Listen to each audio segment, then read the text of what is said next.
Hi, I'm Kay Daigle from Beyond Ordinary Women Ministries, and this video is designed to encourage and help you as a leader of one of the journaling studies that we have at our website, beyondordinarywomen.org.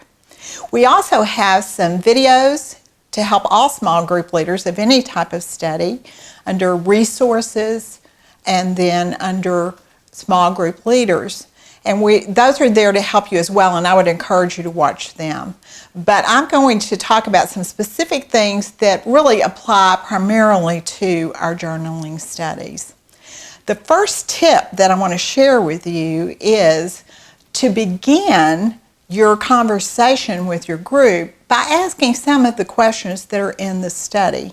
They are already open questions, which means it's easy for people to converse about them. They're good conversation starters. They'll allow the women to have a good discussion about things. So you don't have to rewrite those questions, but choose some of those questions to start with, because that will allow the women to talk about what God showed them as they studied. What did they write down in their journals? What was important to them?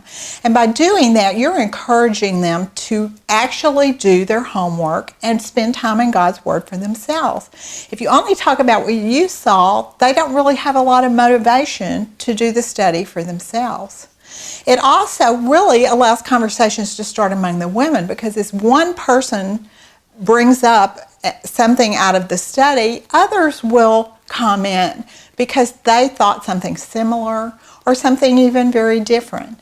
And it gives you a good chance as the leader to really listen to the women and see, how is God at work in their lives? What is going on here? And how is God speaking to this group? Tip 2 would be that it is really helpful for you to come, though, with 1 or 2 insights or truths that you want to bring out of the lesson. You know your group. What do they need in their lives? What do they need to know about God? Or what do they need to apply that would be really helpful to them?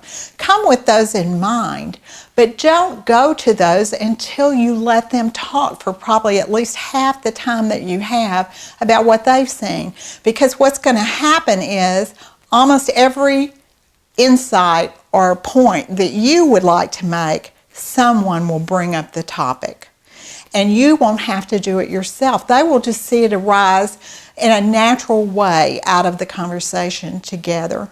And that allows them to feel like they brought up something really important. And then when you hear them bring it up, naturally move into it with more questions, not answers, or not, this is what I saw, what did you think about it? But actually just ask a question to get them talking about it more. Now let me give you an example of how to do this. We have a lesson on Joseph in our Interrupted by God study. And there is a major issue in the story of Joseph that really brings a lot of people to question and doubt God. And that is God in control when Joseph becomes a slave, when he's in prison, when he spends all this time in a bad situation? You need to bring that up. They need to discuss this. How does God's sovereignty, the fact that He controls all things, work in conjunction with man's responsibility? What happened here? It's a conversation that needs to occur. Bring it up. Ask them a question like, how did you feel about God's responsibility, God's sovereignty, God knowing all this was going to happen, and yet He wanted it to happen so that Joseph could deliver the people? And let them discuss it. It's okay if they need to work through it. That's one of those things that's a mystery in the Bible, and it's okay for everybody to have a little bit different understanding and converse about it, because they've got to talk through it to understand it.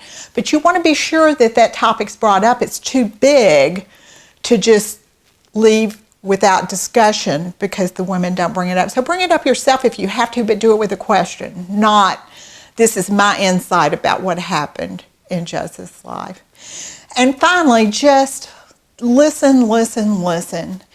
Don't share your thoughts so much as let them share their thoughts, and then you comment afterwards.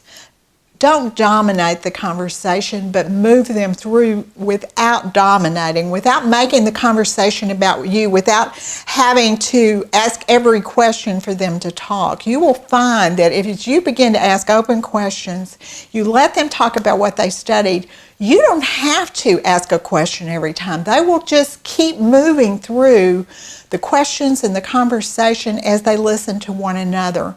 And it is the most wonderful thing to hear women do that in your group, and I know that that's what you would like to do. So let me just encourage you, you can do this. Depend heavily on the questions in the lesson. We've also got some additional open questions and the tips for leaders in the back of your study that you could use as a follow-up question or as another question if you need to get the conversation going again. But you can do it. The women will love it, and they will love being able to discuss more with one another and having lots of listening going on. If you do need help, however, I do encourage you to watch the small group leader videos on our website at beyondordinarywomen.org, or even contact us, and I'd be happy to talk to you over the phone.